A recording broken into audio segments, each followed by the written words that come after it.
हाजी साहब ये कैसी मुसीबत है।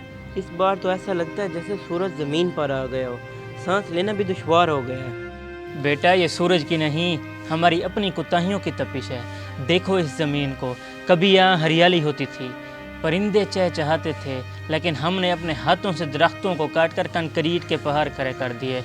आज हमने अपने हाथों से ही ज़मीन का सांस बंद कर दिया। लेकिन हाजी साहब मकान तो सबको चाहिए, तरक्की के लिए कुछ न कुछ तो करना पड़ता है। ऐसी तरक्की किस काम की जो साया छीन ले।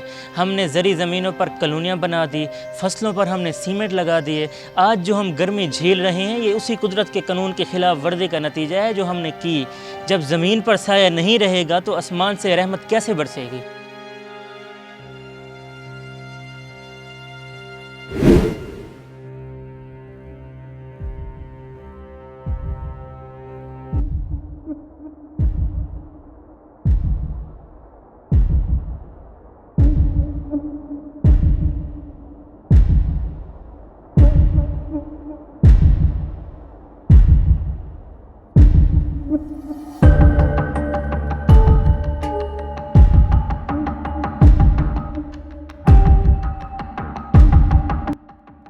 चाचा आप इतनी धूप में क्यों काम कर रहे हैं? यहाँ तो साया तक नहीं है। बेटा ये सूरज है लेकिन हम क्या करें, हम तो अपनी रोज़ी रोटी की खातिर ये सब कर रहे हैं, हमारी मजबूरी है। हमने अपने ही हाथों से ये दरख्त ये सारे काट दिए और हर तरफ ये पत्थर ज़मीनें और ये बड़ी बड़ी इमारतें बना दी।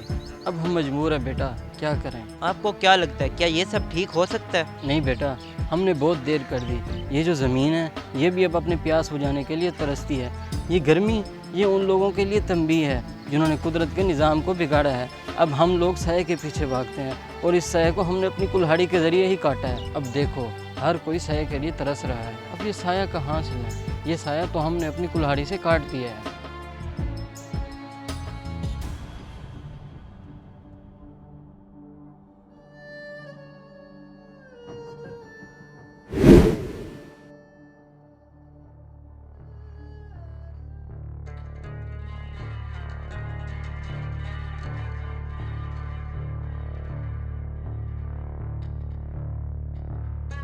साथ बेटा औन ने ये पौधा तो लगा दिया, मगर हम इसको बचा पाएंगे?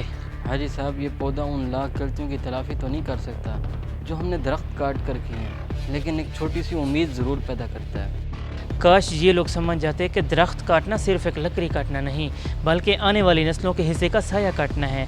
जो ज़मीन पर रहम नहीं करता, आसमान से भी उस पर रहमत नहीं आती। दुआ करें कि ये पौधा फैल जाए, क्योंकि आज हम जिस गर्मी में जल रहे हैं ये कल की नस्लों के लिए आग बन जाए।